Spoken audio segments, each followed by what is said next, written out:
Most investors look at healthcare and think of big pharma or hospitals. But there is a silent, high-tech engine driving the entire sector: medical imaging. In 2026, the global medical imaging market is valued at roughly US $47 billion, and it's projected to nearly double to US $78 billion by 2034. Why? Because we have an aging global population and a massive spike in chronic diseases like cancer and heart disease. Doctors can't treat what they can't see, and right now, seeing is getting a high-tech upgrade. We've moved past the era of grainy X-rays. We are now in the age of AI-enabled diagnostics, 4D functional imaging, and cloud-native platforms. While global giants like GE and Siemens build the hardware, the big MRI and CT machines, a handful of Australian companies have quietly seized control of the brains, the software and specialized tools that actually make sense of those images. Let's talk about the David versus Goliath play.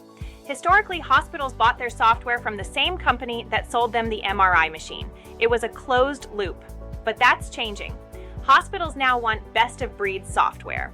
Pro Medicus, PME, they are the gold standard. Their Visage 7 platform doesn't just view images, it streams them. In 2026, PME owns the high-end US market, powering over half of the top-tier academic medical centers like the Mayo Clinic. Their moat is speed. Radiologists can view massive 3D scans on a laptop in seconds, while competitors' systems are still buffering. Pro Medicus holds an estimated 8% plus total U.S. market share in enterprise imaging, a segment dominated by higher margin clients, including the Mayo Clinic, Yale New Haven, Duke Health, Cleveland Clinic, University of Chicago Medicine, and the University of Pennsylvania Health System, Penn Medicine, as live client hubs. MAX7, M7T. While PME owns the viewer, MAX7 owns the archive. They are the leaders in vendor-neutral archives, VNA. Think of them as the Dropbox of the hospital world. They allow different departments to store and share images regardless of who built the hardware. As hospitals consolidate into massive networks, MAX7's ability to untangle data is becoming an essential utility.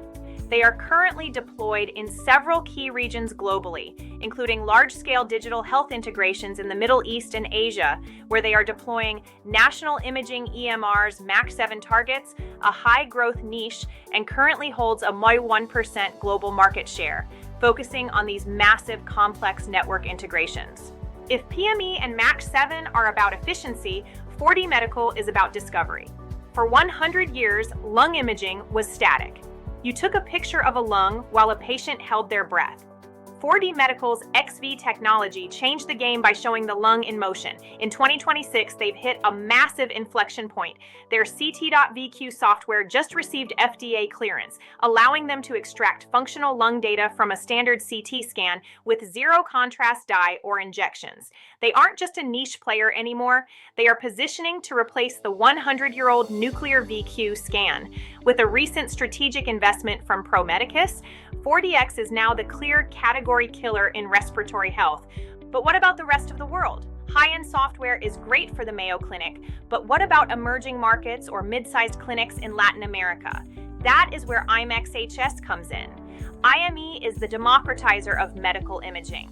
They offer a cloud-native PACS, picture archiving and communication system that is affordable, scalable, and includes built-in AI tools. In 2026, they've solidified their position as a top-tier provider in Latin America, specifically Colombia and Mexico, and are now aggressively expanding into the U.S. partner network.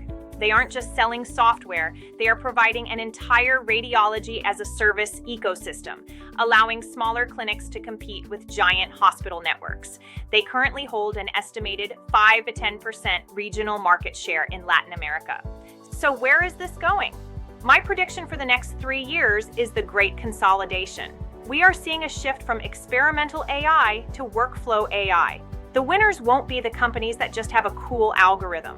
It will be the ones that own the platform where that algorithm lives. ASX imaging stocks are no longer speculative med tech. They are high-margin, recurring revenue software businesses. As the global market hits that U70B plus mark, expect the big three, GE, Siemens, Philips to start looking at the ASX as a shopping mall for acquisitions. If you're an investor, the goal isn't just to find a good doctor, it's to find the company that builds the doctor's eyes. Thanks for watching this deep dive. Don't forget to hit subscribe, and I'll see you in the next one.